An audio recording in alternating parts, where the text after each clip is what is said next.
bem-vindos ao programa Família Projeto de Deus, ao vivo, pela Rede Século XXI e também pelo Facebook. E o programa de hoje é especial. Nós vamos falar sobre a importância da fé e da união para fortalecer os casais diante das dificuldades. Bom, que a nossa vida é cheia de desafios e adversidades, a gente já sabe. Mas e quando essas adversidades entram na nossa casa e invadem o nosso casamento e família? Como reagir diante disso? E por mais difícil que seja, é importante não desistir, né? E estarmos em oração, diálogo e orientação espiritual. Isso pode ajudar muito no nosso casamento. E muitos são os motivos dos conflitos: desemprego, dinheiro, doenças, traição, o uso excessivo de tecnologias e tantas coisas mais. No entanto, alguns desses conflitos podem nos ajudar, sabia? Exato, podem nos ajudar a amadurecer, a enxergar novos caminhos e a termos ainda mais fé. E para falar sobre isso conosco e sobre esse tema, nós recebemos o casal Dr. Júnior e Olga Toledo, que são casados há 35 anos, têm 2 filhos e 4 netos e atuam na orientação familiar há mais de 30 anos. Boa noite, Dr. Júnior. Boa noite, Silvia. Seja muito bem-vindo. Muito obrigado, Uma um prazer estar alegria aqui. te Obrigado receber. pelo convite. Ai, a gente que adora quando vocês vêm aqui. Obrigada, viu, Olga? Eu é que agradeço, Bem-vinda. Silvia. É um prazer mesmo, né? Vai ser um Poder bate-papo estar muito com vocês de bom. novo. Vai sim, Obrigada. com certeza. E você de casa, como está o seu relacionamento? Você tem alguns conflitos? E de que forma Deus atua na sua vida e na sua família para que esse relacionamento se fortaleça cada vez mais? E Renata, diz pra gente, como é que as pessoas podem participar aqui do nosso programa? Você pode mandar sua pergunta, seu depoimento, de várias formas. Pode mandar mensagem pelo Facebook, só colocar lá nos comentários, ou mandar mensagem pelo WhatsApp, no 19 99716 9915. Vou repetir, 99716 9915. Você também pode ligar para o call center 19 3871 9620. E aproveite, se você ainda não é sócio, faça parte da nossa família. Torne-se sócio e receba de presente a família Brasil Cristão e ajude em nosso trabalho de evangelização.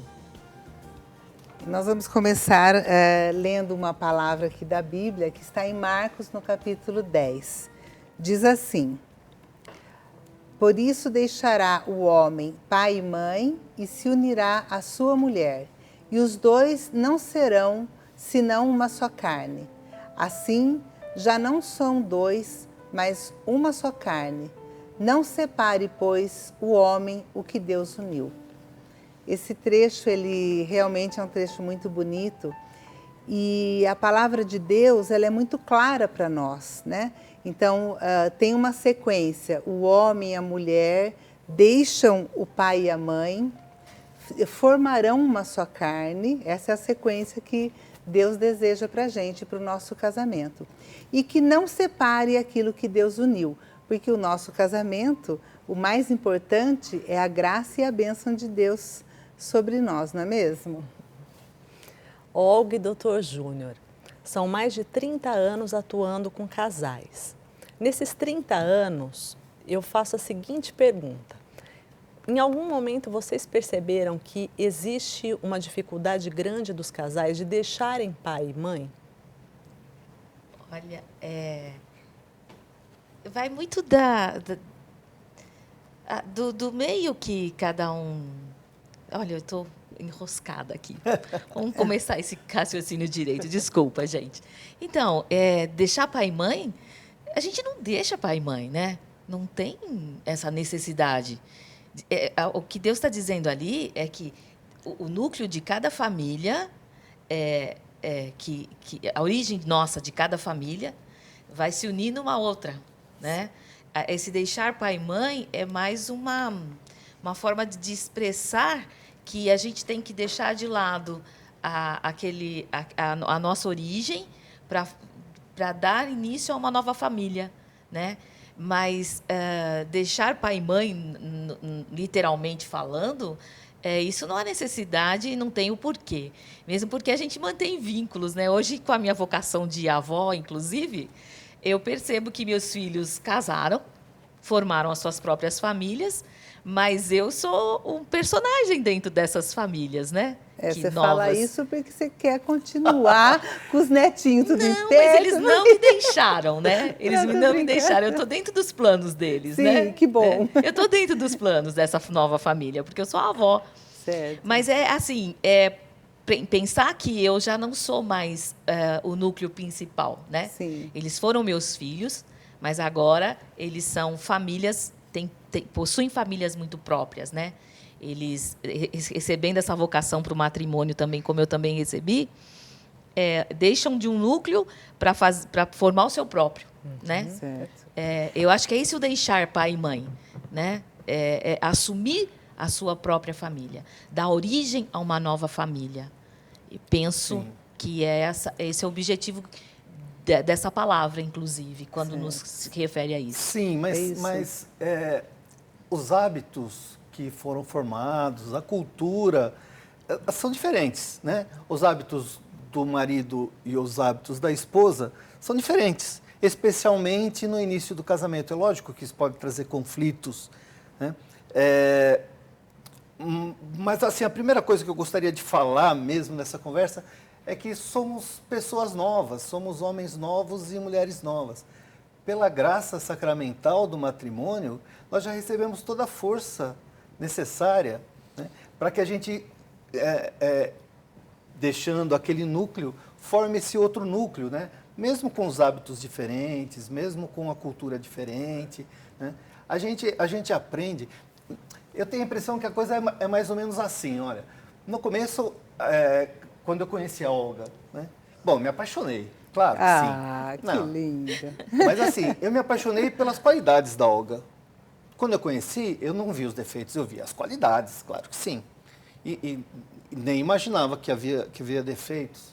Por acaso teria algum defeito? Não, né? não imaginava disso, não era possível. Da Olga não era possível. Da Olga não. Depois, com a convivência, já no noivado, né, a gente vê que tem defeitos.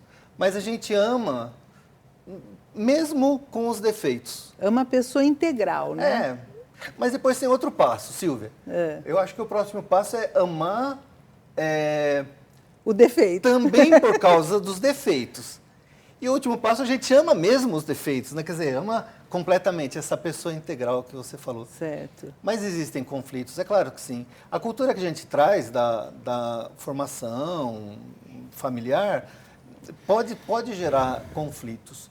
Mas, a partir do momento que a gente assume essa nova vida, a gente tem que saber, né, que a adaptação é necessária, porque é para a vida toda, é assim que a gente jura na hora da celebração no matrimônio, que é para a vida toda, que não tem outra alternativa, e a gente vai se adaptando, seguramente a gente vai se adaptando. Nesses 30 anos de trabalho, né, com casais, de orientação, né, individuais, em grupo, palestras, a gente ouve muitos relatos desse tipo de dificuldade. Mas... Qual que é a dificuldade que mais aparece, doutor Júnior?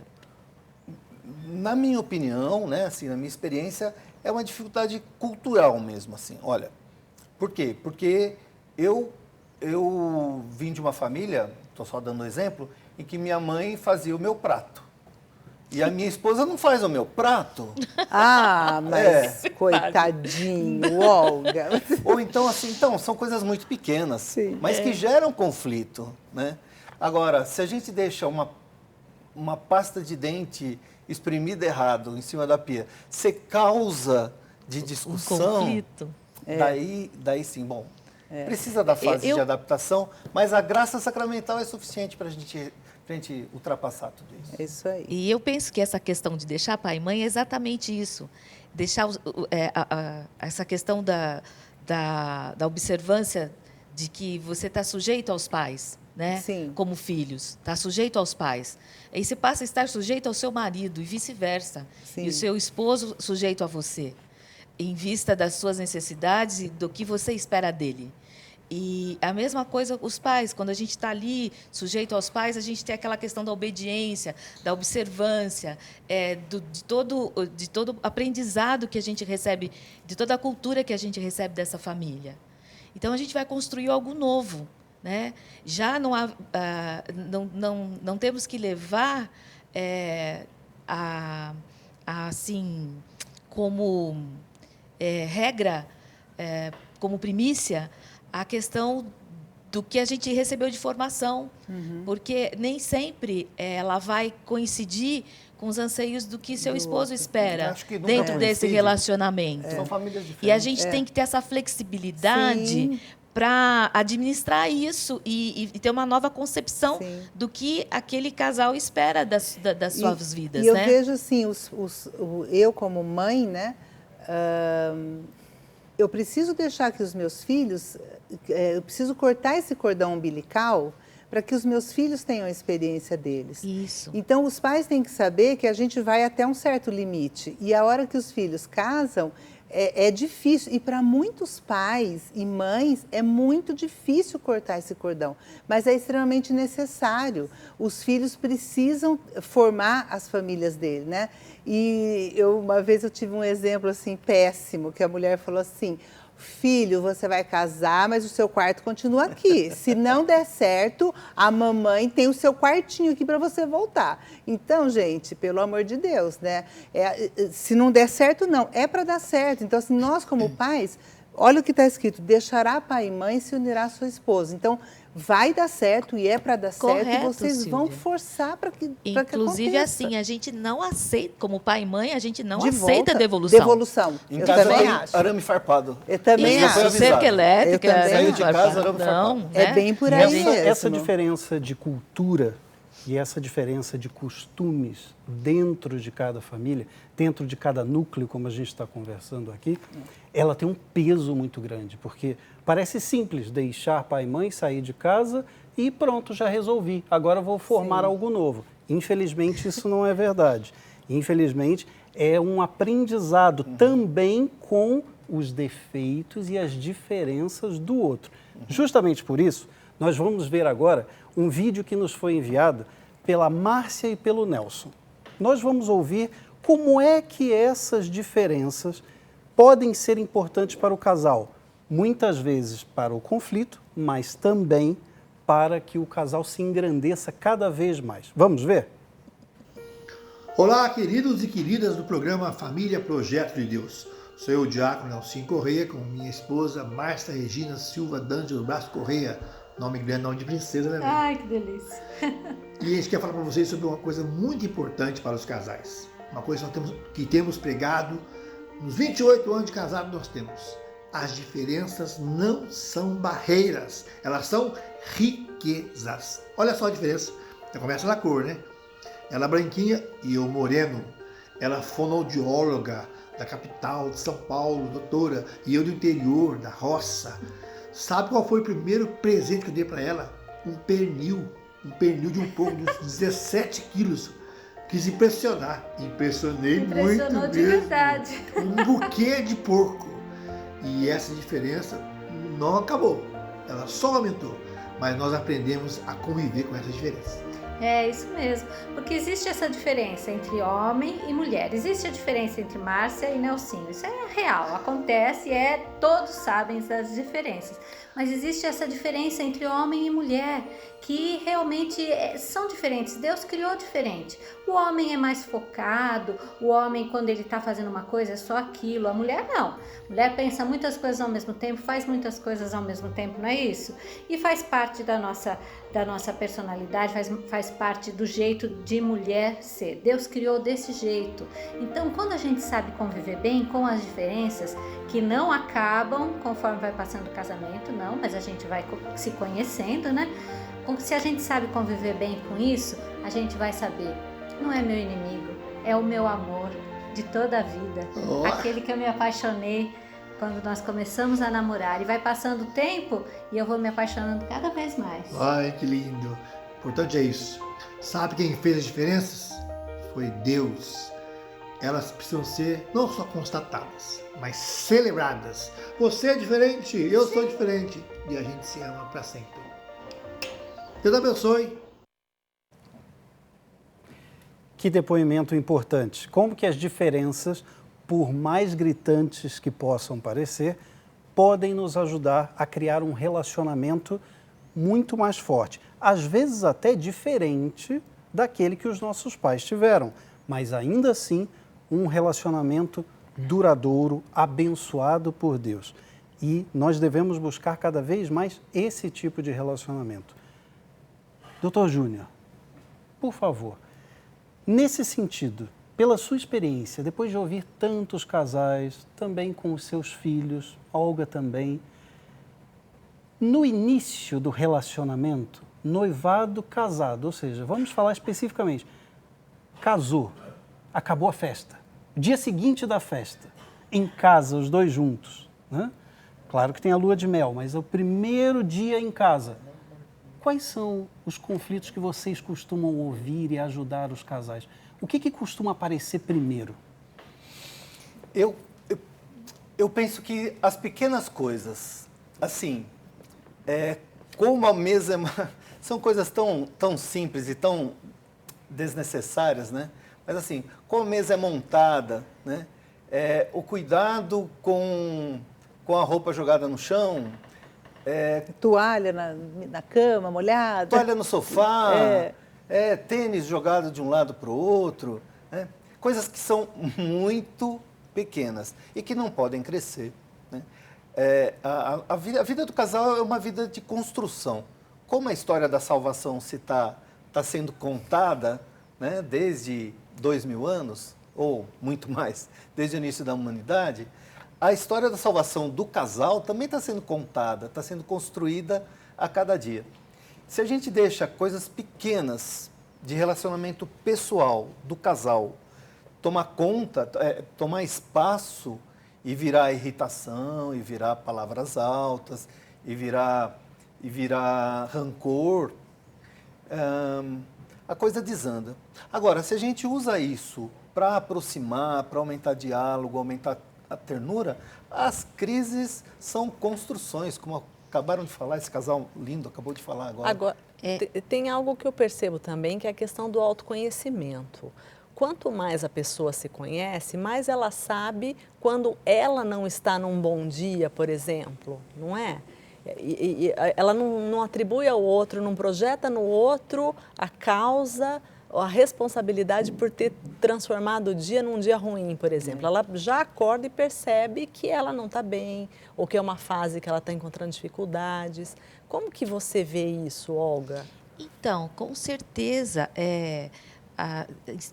terminando um pouco aquele assunto, eu penso também que essas pequenas delicadezas que acontecem, ou indelicadezas que acontecem, é um momento assim muito oportuno da gente até adquirir virtudes, né?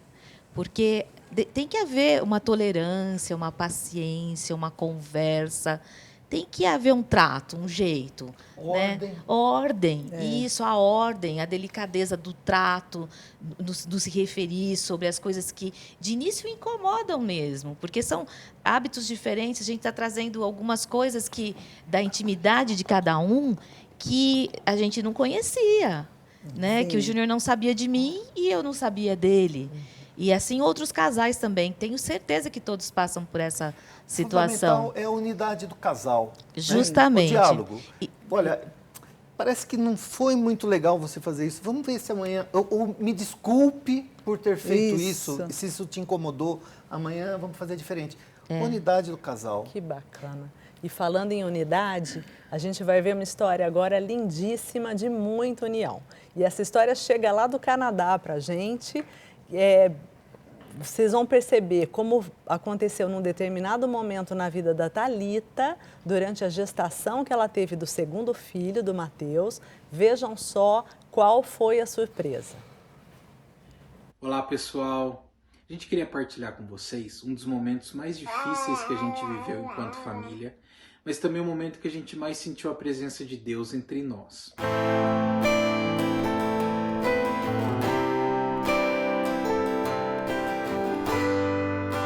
Com 18 semanas de gestação do Mateus, a gente descobriu uma má formação nele que se chama espinha bífida, do tipo mielomeningocele. E quando o médico nos contou todas as sequelas motoras e neurológicas que ele poderia ter, a gente se abraçou, louvamos e agradecemos a Deus naquele instante, porque se Deus estava confiando a vida do Mateus à nossa família, então a gente o acolhia e o recebia com muito amor e com muito carinho. Em nenhum momento a gente se perguntou o porquê daquela situação ou ficamos reclamando. A gente só agradeceu, intensificamos as nossas orações e confiamos a Deus tudo aquilo que a gente iria passar daquele momento em diante.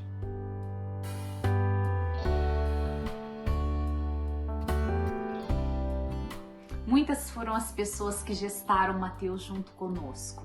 Foi uma gravidez marcada de muitos aprendizados, vitórias e milagres. Daria um livro, mas nós queríamos ressaltar pelo menos alguns aprendizados que nós tivemos. Primeiro, o valor da vida. O segundo, a força da oração em família. O terceiro, aprender a confiar a cada dia em Deus. A cada dia basta a sua preocupação. O quarto, aprendemos a valorizar as coisas mais simples e pequenas. Bastava um simples movimento destes pezinhos no ultrassom para que enchesse a nossa vida e o nosso coração de felicidade. E por último, nos tornamos mais sensíveis à dor do próximo. Mateus nasceu, conforme previsto, ele fez cirurgia com um dia de vida e, para surpresa dos médicos, não havia comprometimento algum. Vem cá pegar. Olha isso, filho! Vai! Parabéns! Louvado seja Deus! Bora! Aqui, cadê o seu brinquedo? Oh, meu Deus, que barulhinho bonito que faz! Desculpa, eu não quero gritar. Olha que eu tô feliz! Olha aqui! Viva o Mateus! Viva o Mateus! Isso, Lu! Viva o Mateus! Ele conseguiu! No Brasil, nós já trabalhávamos com as famílias na pastoral familiar. Quando chegamos aqui no Canadá, o Espírito Santo pedia para que nós continuássemos essa nossa missão, agora num formato um pouquinho diferente, através das redes sociais. Foi então que recentemente nós lançamos o projeto Nossa Família Caminho, num canal no YouTube e também no Instagram, em que a gente traz justamente a nossa realidade, as coisas mais simples do dia a dia, essa nossa luta, esse nosso desejo, né? De sermos cada vez mais aquele projeto lindo e sonhado por Deus. Hoje estamos aqui para mais uma vez testemunharmos as maravilhas do Senhor e dizer a vocês que nós acreditamos na família. Apesar dela estar sendo tão bombardeada ultimamente, ainda há tempo sim. E que nós possamos confiar a cada instante no nosso Pai, que é cheio de amor e misericórdia, e que Ele é o único capaz de, mesmo nas adversidades, nas situações difíceis, tirar um bem ainda maior. Ah, que linda! Eles não bastavam ser bonitos por fora, tem que ser bonitos por dentro também, né? Que família especial. Eu só não tô chorando porque eu já chorei, porque eu já vi esse vídeo antes, viu? Me debulhei de chorar, imagina? Pensar que o Mateuzinho foi diagnosticado com uma doença que tinha toda a possibilidade dele nunca andar. Por isso que você viu essa festa toda que a Thalita faz com ele andando. Que lindo. E como a Thalita disse, é na simplicidade, nas pequenas coisas e na vida de oração. Por isso que a Século XXI, pensando nisso, lançou a revista Brasil Criança Cristão. Olha que coisa linda. Brasil Cristão Criança. Então, se você tem uma criança em casa, você é mãe, pai, avô, tio, amigo, aproveite para presentear essa criança com esse verdadeiro instrumento de fé, oração e diversão. Essa revistinha tem histórias, atividades, receitas, quadrinho para pintar, uma série de diversões assim com a turminha do Dudu. Liga aqui para a gente e saiba como receber. 19 3871 9620. E a gente vai agora para um intervalo rapidamente e a gente já volta para continuar o nosso bate-papo aqui que está muito bom. Até já!